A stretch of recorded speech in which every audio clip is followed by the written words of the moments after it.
قسمت واموی دا هر غریب پکور کش پجت قسمت وغاموی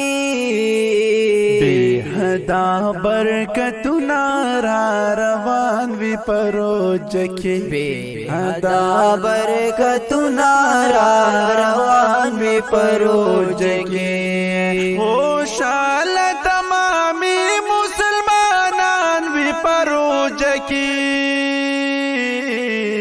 وریگی رحمتنا سنباران وی پروج کے خوشحال تمامی مسلمانان وی پروج کی